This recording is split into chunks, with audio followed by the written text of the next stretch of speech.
गए थे साथियों, तो बहुत लोगों ने का नारा लगाया था कि बाबा तेरा मिशन अधूरा, हम सब मिलकर करेंगे पूरा। लेकिन साथियों, सबसे गहरा विषय यह है कि हमको जानना होगा कि बाबा साहेब का आखिर मिशन क्या है। या बहुजन के जितने महापुरुष हैं, चाहे रविदास जी हो, चाहे संत गाडगे बाबा हो, चाहे बुद्ध जी हो, चाहे कबीरदास जी हो, चाहे छत्रपति साहू जी महाराज हो, चाहे राष्ट्रपिता ज्योतिबा फूले हो, चाहे ललई सिंह पेरियार हो, साथियों तो जितने भी महापुरुष हैं, चाहे मानव कांसी राम साहब हो, तो आखिर बहुजन महापुरुषों की विचारधारा क्या है कि जिसको हमको पूरा करना है। आज साथियों, इनके परिवार के लोग उनकी विचारधारा को पूरा कर रहे हैं। इसलिए एक बार मैं जोरदार कहता हूं, ताली बजा दीजिए दोनों परिवार वालों के लिए जो उनके विचारधारा पर चल रहे हैं और अम्बेडकरवादी शादी करने जा रहे हैं। साथियों, जो भी त्रुटियां हुई होंगी, मैं कहना चाहूंगा अज्ञानता में या अंधकार में जो भी त्रुटियां इससे पहले हुई होंगी, उसके लिए मैं और पूरे समाज को माफ कर देना चाहिए कि लेकिन जब जागो तभी सवेरा। साथियों, क्यों माफ कर देना चाहिए कि नहीं कर देना चाहिए? जब जागो तभी सवेरा। अभी हमारे कुछ यहाँ पर साथी देखिए बैठे हुए हैं, ये बौद्धाचार्य हैं, ये लोग समाज में लोगों को जागरूक करने का काम करते हैं। क्यों करते हैं? और अभी इसके पहले जो है, जो मतलब पूजा पाठ किया गया, इससे असंतुष्ट है। साथियों, मैं भी असंतुष्ट हूं। मैं बाद में आया, मुझे पता चला, इन्होंने बताया। तो साथियों, जब तक हम बाबा साहेब की विचारधारा को नहीं पढ़ेंगे, बहुजन महापुरुषों की विचारधारा को नहीं पढ़ेंगे, उनके कई बातों पर नहीं चलेंगे, तब तक साथियों मिशन क्या पूरा होगा? साथियों, मिशन पूरा होगा? तो मिशन क्या है, पहले तो हमको ये जानना होगा। आज शादी का माहौल है, हम लोगों को किसी भी मंच पर कहीं भी बहुजन का जब भी कोई कार्यक्रम हो जो मानव हित के लिए हो, वहां पर मिशन की बात जरूर करनी चाहिए। साथियों, जो भी बहुजन का मंच हो या मानवता के कल्याणकारी का काम हो, तो वहां पर जरूर कहना चाहिए, क्योंकि बुद्ध जी पूरे विश्व के मानवता को पाठ पढ़ाए हैं, पूरे विश्व के लोगों को मानव मानव एक समान। आप लोगों ने नारा लगाया होगा, मानव मानव एक समान। तो बुद्ध जी का क्या ये उद्देश्य है? बाबा साहब का मिशन क्या था साथियों? पहला, बाबा साहब चाहते थे जात विहीन भारत देश का निर्माण। साथियों, आप लोगों ने देखा होगा कि एक टाइटल है, शिक्षित रहो, संगठित रहो, संघर्ष करो। एक आप लोगों ने देखा होगा, लेकिन ये सब ट्रेलर है। सच्चाई क्या है? सच्चाई क्या है कि जाति विहीन भारत देश का निर्माण। बाबा साहब चाहते थे कि जातियों में देश ना बटे, ऊंच नीच ना हो, भेदभाव ना हो। अब जैसे देखिए, जब नारी पुरुष यहाँ पर मतलब स्त्री मतलब वर और कन्या दोनों हैं, यहाँ पर दोनों लोग समान रूप से बैठे हैं और दोनों परिवार के लोग बैठे हैं, है ना? आप लोग देखे होंगे, और शादियों में नहीं पाएंगे मेरे साथियों, परिवार के और लोग और शादियों में नहीं पाएंगे आप। यहाँ समानता है। और यहाँ सब देखिए जूता निकाल के आराम से बैठे हुए हैं। क्यों बैठे हैं ना? लेकिन मुझे गर्व है कि सब लोग बुद्ध और बाबा साहेब के मिशन पर चल रहे हैं। तो मैं ये कहना चाह रहा था, जात विहीन भारत देश का निर्माण चाहते थे। दूसरा, चाहते थे बहुजन समाज शासक भारत देश का निर्माण। दूसरा चाहते थे बहुजन समाज शासक भारत देश। और तीसरा चाहते थे प्रबुद्ध भारत देश का निर्माण। साथियों, ये मिशन है, ये मिशन है। और बाबा साहब 14 अक्टूबर 1956 को नागपुर दीक्षा भूमि में लगभग 10 लाख लोगों के बीच में 22 प्रतिज्ञाएं दिए। और जब तक हम लोग 22 प्रतिज्ञाओं का पालन नहीं करेंगे मेरे साथियों, तब तक मिशन अधूरा रहेगा और बहुजन का कारवां अधूरा रहेगा। बात अच्छी लगी तो ताली बजा दीजिए भाई, रहेगा ना? और 22 प्रतिज्ञा अगर हम बताएंगे तो समय कम पड़ जाएगा। क्यों साथी, आप तो समझ रहे हैं आप लोग? 22 प्रतिज्ञाएं बताएंगे तो समय कम पड़ जाएगा। इसीलिए मेरा अनुरोध है सभी साथियों से कि जिस प्रकार से आप लोग घर में बच्चों को पढ़ाते हैं, उस प्रकार से 22 प्रतिज्ञाओं को जरूर पढ़िए। आजकल कोई मुश्किल नहीं, क्योंकि गूगल पर, यूट्यूब पर आपको मिलेगा। और जब उसका पालन करेंगे, तब आपके अंदर से आप पाखंड, आडंबर, अंधविश्वास ऑटोमेटिक चला जाएगा। और भारतीय संविधान की किताब को पढ़िए, जिसमें हम लोगों का पूरा निहित है। तो साथियों, आज मैं एक चीज और कहना चाहूंगा कि देखिए, आज हम लोग जो भी हैं या जो साथी हमारे पढ़े हैं, लेकिन जो नहीं भी पढ़े हैं, इतना तो जरूर जानते हैं कि अगर बाबा साहब नहीं होते तो हम लोगों का अस्तित्व नहीं होता। जो नहीं पढ़े वो भी जानते हैं, लेकिन बाबा साहब जी ने क्या क्या, कौन कौन सी बातें हम लोगों को समझाया, क्या कहा है, इस चीज को जानना बहुत जरूरी है। इस पे रख सकते हैं, रख दीजिए अगर दिक्कत हो कुछ। तो बाबा साहब जी ने यही कहा है, 22 प्रतिज्ञा दिया साथियों, और 22 प्रतिज्ञाओं को अपने अमल में लाइए। और अगर हमको कारवां को आगे बढ़ाना है तो गुलामगिरी लिखा हुआ है ज्योतिबा फुले जी ने, राष्ट्रपिता ज्योतिबा फुले जी ने, उसको पढ़िए। तो हमको जरूरत है अपने बच्चों को, अपने परिवार के लोगों को, कि जो आडंबर है, पाखंड है, अंधविश्वास है, उसको त्यागने की। और जब हम 22 प्रतिज्ञाओं पर अमल करेंगे, बुद्ध के रास्ते को अपनाएंगे, बहुजन महापुरुषों की लिखी किताबों को पढ़ेंगे, तब जाके हमारा समाज जागरूक होगा और तब बाबा साहब का मिशन या बहुजन महापुरुषों का मिशन पूरा होगा साथियों।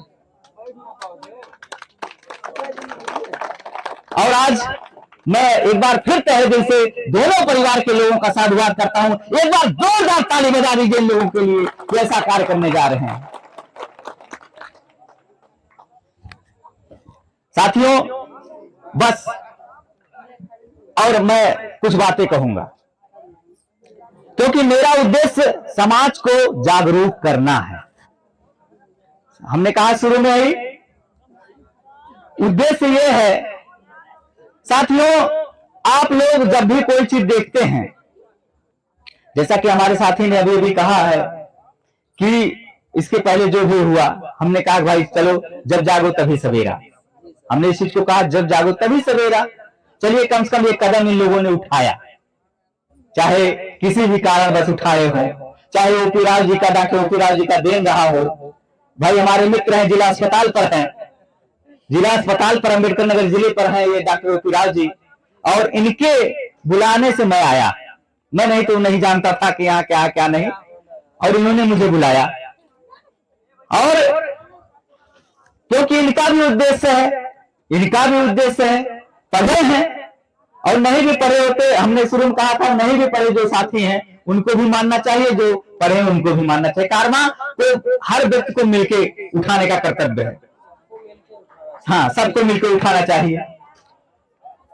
तो साथियों, मैं ये कह रहा था कि जैसे किसी को अगर हम बाबा साहब के बारे में पूछते हैं या बहुजन महापुरुषों के बारे में पूछते हैं, तो सभी लोग कहते हैं बहुत बड़े मसीहा हैं, बहुत बड़े मसीहा हैं। ये सत्यता है।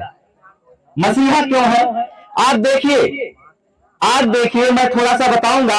आप देखिए, अगर बाबा साहब जी ना होते, बहुजन महापुरुष ना होते, तो सबसे पहली बात तो भारतीय संविधान ना होता। अगर बाबा साहब ना होते, हो सकता है भारत का संविधान होता, लेकिन ऐसा संविधान नहीं होता कि सबको समानता मिले, सबको शिक्षा मिले, सबको स्वतंत्रता मिले। साथियों, संविधान फिर भी होता या नहीं होता, लेकिन इस प्रकार का नहीं होता। क्यों इस प्रकार का नहीं होता? वही संविधान होता जिसमें आपको पशु से बदतर जिंदगी जीने को मिलता। क्यों ये होता? क्योंकि वही था मनुस्मृति वही था कि सबको अधिकार नहीं, सबको समानता नहीं, सबको स्वतंत्रता नहीं। तो बाबा साहब doctor B are Ambedkar ji ने संविधान दिया। और साथियों, आज सभी लोग बैठे हैं, पानी पीने का दिया। मैं चर्चा करूंगा तो पूरी रात कम पड़ जाएगी, लेकिन साथियों, उन्होंने पानी पीने से लेकर, खाने से लेकर, पढ़ाई से लेकर, शिक्षा से लेकर, नारियों को शिक्षा का अधिकार नहीं था। माता सावित्रीबाई फुले जी ने लहर उठाया, लेकिन उस कारवां को भारतीय संविधान द्वारा नारी सम्मान मिला। हिंदू कोर्ट बिल यहां तक बाबा साहब जी ने किया है कि नहीं, लड़ाई लड़े, और यहां तक कि कानून मंत्री पद से इस्तीफा दे दिए। तो साथियों, आज इतनी चीजें आपको मिल रही हैं भारतीय संविधान से। जान लीजिए, आप लोग आधार कार्ड है ना? आधार कार्ड है। आधार कार्ड को उठाकर देख लीजिए मेरे साथियों। अगर मैं गलत कहूं तो कहिएगा हाँ आप गलत कह रहे हैं।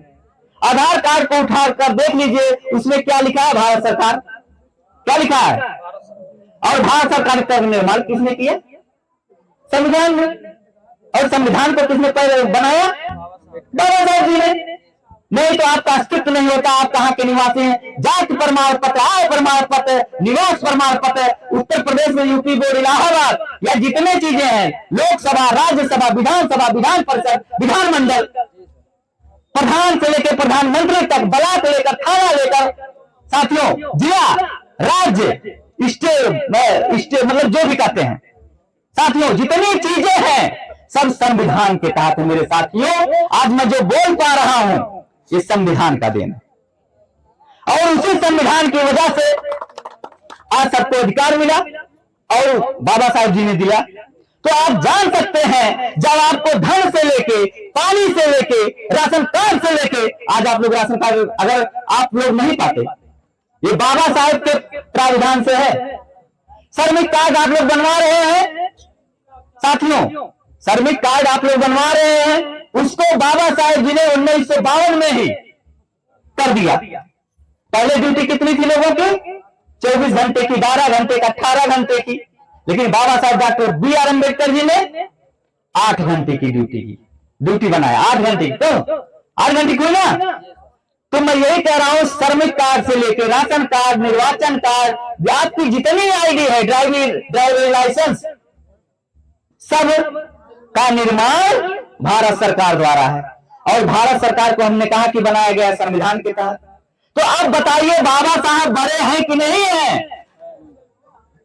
आज आप लोग राशन ले रहे हैं, ये नहीं हमको वो दे रहे हैं, कोई नहीं दे रहा साथियों, ये संविधान दे रहा है। संविधान की ताकत है, संविधान में इसका प्राविधान है।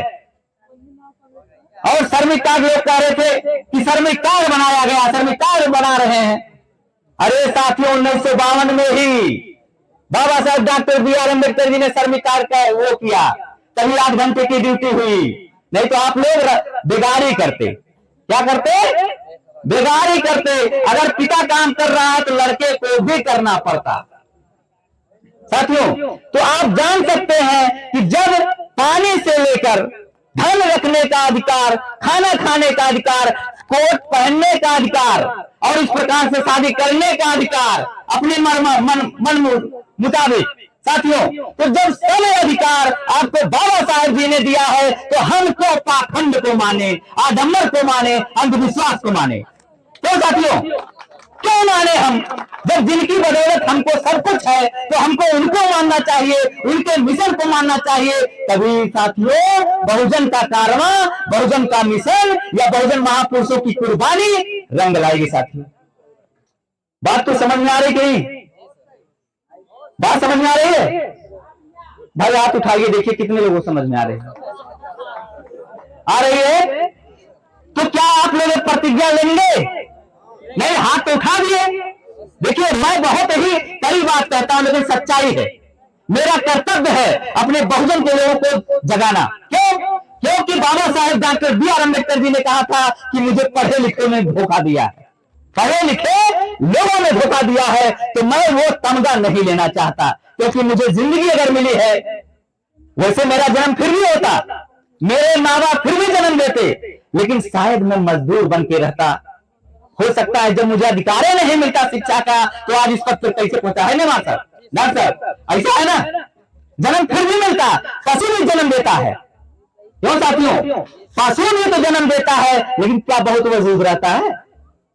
ये बहुत लोग ऐसे भी जन्म लेते हैं जिनको लोग जान तक नहीं पाते कब जिए कब मरे। क्यों? है ना? लेकिन अगर पढ़े लिखे लोगों ने धोखा दिया, बाबा साहब क्यों कहे, तो हम लोगों का दायित्व बनता है। हमने शुरू में कहा था, चाहे पढ़े हो या ना पढ़े हो, चाहे पढ़े हो, लेकिन हर व्यक्ति का, हर नागरिक का कर्तव्य बनता है कि बाबा साहब के मिशन को आगे बढ़ाना। क्यों? क्योंकि अगर आजाद हुए साथियों, अगर आजाद हुए तो कोई एक वर्ग का व्यक्ति नहीं आजाद हुआ। कोई अगर ये कहता है, बहुत लोग कहते हैं बाबा साहब दलितों के मसीहा हैं, बाबा साहब दलितों के मसीहा बहुत लोग कहते हैं, तो उनके कद को साथियों छोटा करना है। बाबा साहब पूरे भारत देश के मसीहा हैं क्योंकि भारतीय संविधान किसी के बाप ने नहीं लिखा है, बाबा साहब डॉक्टर B.R. अम्बेडकर जी ने लिखा है। और बाबा साहब अगर नहीं लिखते तो हमारे जात की तो छोड़ दीजिए, हमारे अछूत लोगों को तो छोड़ दीजिए, बड़े से बड़े लोगों की नारियों को पढ़ने का अधिकार नहीं होता साथियों। कि था नहीं था ना। तब इसीलिए जो अम्बेडकर, बहुत लोग कहते हैं भाई अम्बेडकरवादी हैं, जय भीम वाले हैं, किसी को नहीं मानते हैं। भाई सवाल उसका होगा, आप लोगों के बीच में आता होगा, आप लोग जाते होंगे लोगों को कदर देने के लिए, समझाते होंगे मंच पर, सर है ना। आप लोग कहते होंगे तो तुरंत आता होगा, ये तो जय भीम वाला है, ये तो मनमन करी अपने वाली करी है ना। ये बात आती है कि नहीं आती है। तो साथियों जान लीजिए कि क्यों हम लोग नहीं मानते हैं, ये भी जान लीजिए क्यों नहीं मानते हैं। चलिए बहुत लोग ये भी कहेंगे अरे 4 अक्षर पढ़ लिए, ये नाते नहीं मानते, ज्यादा बड़ा समझदार हो गए 4 अक्षर पढ़ के। अब ये बताओ 4 अक्षर मान ला हम पढ़ लिए, आप पढ़ लिया, आप पढ़ लिया, क्या बाबू साहब 4 अक्षर पढ़े नहीं? प्रश्न उठता साथियों, 5 मिनट बैठिए आप लोग, हेलो 5 मिनट बैठिए। अगर बाबा साहब का नमक जरा सा भी एहसास होकर बैठिए आप लोग, मैं देखिए होगा, नहीं तो ऐसी जिंदगी जिएंगे। अच्छा सॉरी। तो मैं ये कह रहा था कि देखिए साथियों, बहुत ही मोस्ट बात है कि अगर लोग ये कहते हैं कि 4 अक्षर पढ़ लिए हैं, 4 अक्षर पढ़ लिए हैं तो इनके बहुत आवत बा। अरे ठीक है हम 4 अक्षर पढ़े, ठीक, क्या बाबू साहब 4 अक्षर पढ़े रहे? प्रश्न उठता कि ना उठता? प्रश्न उठत बने क्या बाबू साहब 4 अक्षर पढ़े ना? विश्व के विद्वान, 36 डिग्री के बाद 36 विषयों पे शोध, सूर्य कहे जाए वाला, विदेश वाले सूर्य कहते हैं, कोलंबिया जैसा यूनिवर्सिटी 300 साल से ऊपर हो गए, लेकिन सबसे बड़ा विद्वान आज भी मानी जाते हैं। नेल्सन मंडेला जो उनकी साउथ अफ्रीका के प्रधानमंत्री है ना, सब लोग इनके बखान करते हैं, बराक ओबामा जैसा लोग बड़ा बखान करें। तो मान 4 अक्षर हम पढ़े, लेकिन बाबा साहब ना 4 अक्षर पढ़े। बाबा साहब तो इतना पढ़े कि जो आज तक तो पढ़ नहीं पावत बा। तो हम ना कहते ये बात साथियों, मैं ये बात नहीं कह रहा हूं, ये बात महापुरुषों की बात कह रहा हूं, इन्होंने कहा है साथियों, इन्होंने कहा है। और क्यों हम लोग कहते हैं कि कुछ नहीं मानना चाहिए, हम लोग इनकी बातों को कहते हैं। इसलिए आप लोगों को अमल में लाना चाहिए साथियों कि अगर मान लो हम नहीं किताब को पढ़े, चलो हमारा भाई उस किताब को पढ़ा है, अगर हमारा भाई उस बात को बता रहा है तो हमको तो मानना ही चाहिए। और तब भी मत मानो, अगर पढ़ने योग्य हो तो कम से कम आप ही पढ़कर देख लीजिए भाई, आप ही पढ़कर देख लीजिए, और तर्क की कसौटी पर अगर खरी आ जाए तब मानिए साथियों। मेरा ये कहने का मतलब साथियों, तो आज से अब से जब भी कोई कार्यक्रम हो, ये तो मान लो ये है, जब भी कोई कार्यक्रम हो आप लोग बहुजन महापुरुषों की विचारधाराओं पर करिएगा। ऐसी आप लोग बहुजन महापुरुषों की विचारधाराओं पर करिएगा, तब जाके बाबा साहब का मिशन पूरा होगा और बहुजन महापुरुषों की कुर्बानी पूरी होगी। नहीं तो ऐसे ऐसे हम लोग खत्म हो जाएंगे, लेकिन नहीं पूरा होगा साथियों। और 365 दिन में एक दिन अगर जयकारा लगा दोगे जय जय भीम, तो क्या जय जय भीम हो जाएंगे? नहीं हो पाएंगे साथियों। और मैं थोड़ा सा ये भी बताना चाहूंगा कि जय भीम क्या है, थोड़ा बताना चाहूंगा। हमारे नवयुवक लोग बहुत चिल्लाते हैं साथी लोग, अक्सर हम देखते हैं चिल्लाते हैं, तो कम से कम उस चीज को जान लें। अगर क्योंकि बुद्ध का रास्ता तार्किक रास्ता है, आप तर्क कर दो। कोई अगर आपसे कह दिया कि हम जय भीम नहीं करेंगे, जय जय भीम वाले हैं, तब क्या कहोगे? जैसे साथियों आप लोग बैठे हो, नवयुवक हो, अगर आपसे कोई कह दे कि जय भीम वाला है, इनके उठवान ये माने, हम काहे मानी? होते कि ना होते? तो साथियों बाबा साहब किसी जात के नहीं थे, वो पूरे भारत देश के लिए थे, भारत देश के हित के लिए काम किए।